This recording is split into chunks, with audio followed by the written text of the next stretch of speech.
So delayed presentation, I can broadly divide into two types. One which comes with complications and one comes without any de novo treatment and then you treat it. I'm going to treat about the first because in this stage of my practice, I get the ones who have been operated earlier and then come with a delayed presentation due to problems.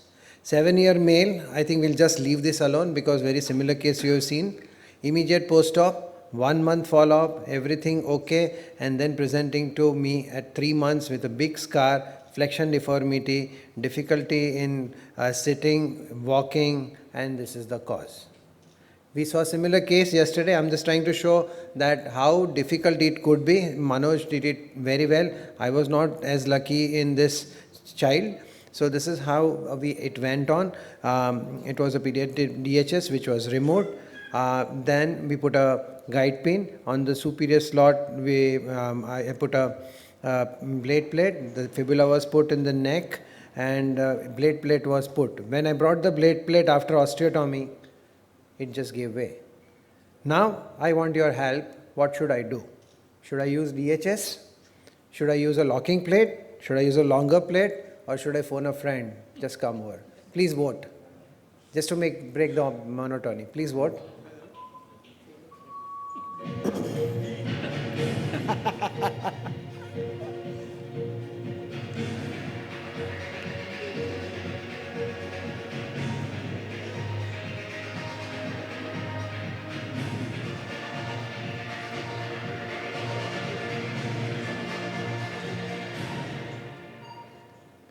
Okay, so I like those 4 people because I already had a friend with me. I need not phone him.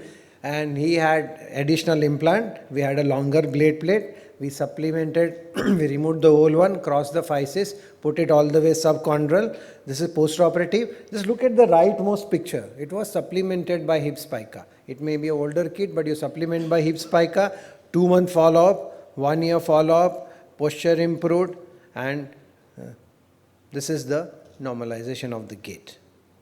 Okay, this is a pre-operative X-ray. This is a post-operative X-ray. What would you think? Would you have done it differently? Please vote. You would have used DHS, used a locking plate, done open reduction, or done joystick assisted reduction as shown by Dr. Sandeep.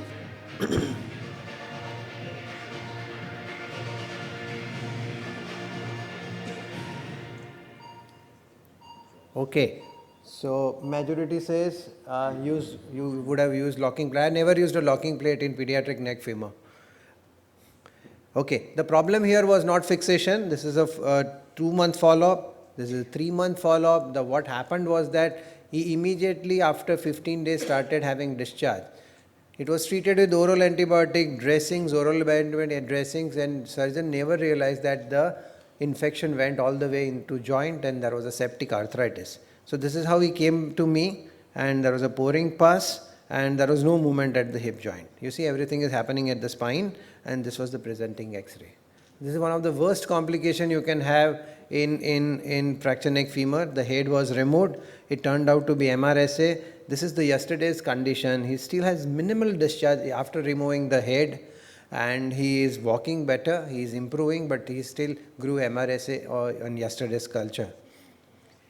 This girl presented 1 year after the first presentation, where there were a varus collapse with a 4 mmCC implant which were done and not supplemented by spica. Sandeep showed you a very nice case in which spica was given after 4 mmCC. This gentleman thought that he got a very good reduction, had a varus collapse, the implants were removed. We waited for some time for bone quality to improve. I'll just show you operative technique, how we do it.